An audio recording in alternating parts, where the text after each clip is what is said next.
નમસ્તે દર્શક મિત્રો, મારું ભાવેણા ચેનલમાં આપનું હાર્દિક સ્વાગત છે। ભાવનગર ખાતે ઓટિઝમ ચિત્રકાર આદિત્યરાજ પુષ્પરાજ રાવલનું ચિત્ર પ્રદર્શનનું આયોજન કરવામાં આવ્યું છે, જે ભાવનગરના ખોડીદાસ પરમાર આર્ટ ગેલેરી સરદારનગર ભાવનગર ખાતે ઓટિઝમ યુવા ચિત્રકાર આદિત્યરાજ પુષ્પરાજ રાવલના ચિત્રોનું પ્રદર્શન તારીખ 19 ડિસેમ્બર 2025ને શુક્રવારના રોજ સવારે 10 કલાકે જગદીશભાઈ જોશી વોશ ટેકનિકના જાણીતા ચિત્રકાર શૈલેષભાઈ ડાબી કલા કેન્દ્ર સામરદાસ કોલેજ ભાવનગર ધર્મેન્દ્રસિંહ ચૌહાણ આંતરરાષ્ટ્રીય બાળ અને યુવા કલાના નિષ્ણાતની વિશેષ ઉપસ્થિતિમાં પ્રારંભ કરાયો। આ પ્રદર્શન ગુજરાત રાજ્ય લલિત કલા અકાદમીની સહાયથી યોજાઈ રહ્યું છે। પ્રદર્શન તારીખ 19 થી 20 થી 21 ડિસેમ્બર 2025 સવારે 10 થી રાત્રે 8 સુધી ખુલ્લું રહેશે। અહેવાલ હર્ષભાઈ રાવલ, ભાવનગર। Good morning. આદરણીય મહેમાનશ્રીઓ અહીં ઉપસ્થિત રહી આ ચિત્ર પ્રદર્શન કાર્યક્રમને શોભાવતા માનવતા મહેમાનશ્રીઓ, વડીલજનો, સહપરિવારજનો, મિત્રજનો, સ્નેહીજનો સૌ અહીં આપ સૌ આ શિયાળાની કડકડતી ઠંડીમાં અત્યારે ઉપસ્થિત કામ કરી શકે એવું અહીંયા દેખાય છે। આદિત્યને ખૂબ ખૂબ શુભેચ્છાઓ કે આ પ્રકારનું કામ આવી રીતે કરતો રહેશે તો ખરેખર ખૂબ સારું કામ એ કરે છે, એ માટે ખૂબ ખૂબ શુભેચ્છાઓ।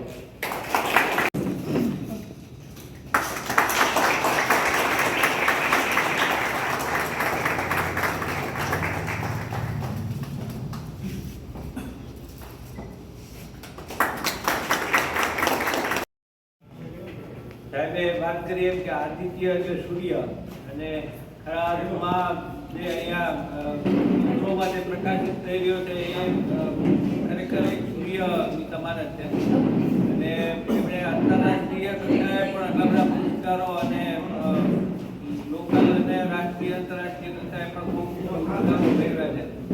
તો એ એનું કામ જ એ રીતે ઓળખ આપી રહ્યો છે કે બહુ સરસ એવું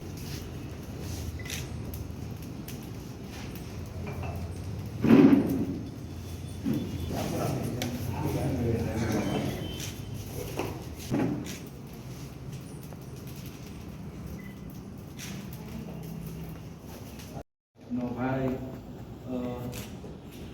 આમ તો એક પરિવાર જેવું અમને પણ લાગે છે। એના માટે અમે આભારી છીએ સાહેબ ધર્મેન્દ્ર સરના આભારી છીએ, કારણ કે જ્યારે આદિત્ય 12 ધોરણ પૂરું કર્યું પછી મને મળવા આવ્યા કે એક વિદ્યાર્થીને તમારે સાહેબ એડમિશન આપવાનું છે, આપણે એક પ્રયત્ન કરીશું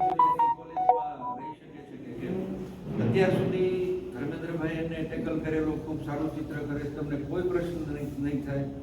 તો મેં કીધું કે અમને કોઈ વાંધો નથી, એના માટે જ કોલેજ છે કે જે પ્રયોગ બીજે કાંઈ ન થઈ શકે કે બીજે કોઈ જગ્યાએ એડમિશન નથી આપતા।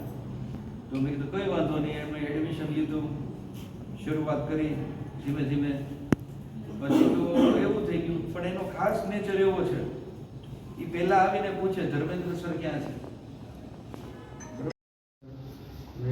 ખૂબ ખૂબ આભાર કે આજના સમય કાઢીને તમે અમને આ સરસ મજાનો પ્રેરણાદાયક કાર્ય કરવાનો મોકો આપ્યો। અહીં ઉપસ્થિત તમામ વડીલો અને મારા મિત્રો અને કુટુંબીજનોનો ખૂબ ખૂબ આભાર કે તેઓ અહીંયા સમય કાઢીને આદિત્યની આ કલાને પારખવા માટે પધાર્યા। અને આદિત્ય માટે જેમ એની મમ્મીએ કીધું એમ કે સંઘર્ષ તો ઘણો બધો કર્યો છે અમે લોકોએ, જેને કહેવાય કે ઈશ્વરની કૃપાથી અને આવા સરસ કલાગુરુઓના સહકારથી આજે અહીંયા સુધી પહોંચ્યો છે અને તમારા આશીર્વાદથી અને બધાના સાથ સહકારથી હજી પણ કંઈક ઊંચાઈઓ સર કરે એવી ઈશ્વરને પ્રાર્થના કરીએ છીએ અને તમારા બધાનો અહીં આવવા બદલ ખૂબ ખૂબ આભાર। પ્રથમવાર આદિત્યને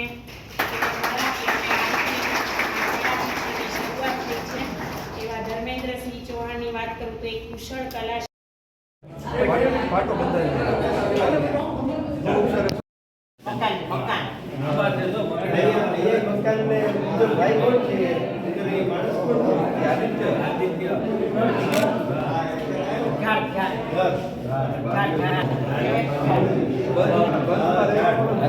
वीडियो मांगवा पड़े तुम्हारी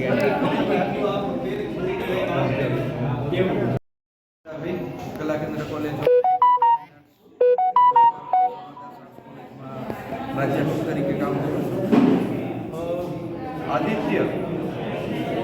આ જે ચિત્ર પ્રદર્શન છે એની ખાસિયત એ છે કે આપણે એને જે કંઈ કામ આપી એના કરતાં વિશેષ કામ કરીને આપે છે, એના કરતાં બીજા કરતાં વિદ્યાર્થીઓ અલગ કામ કરીને આપે છે.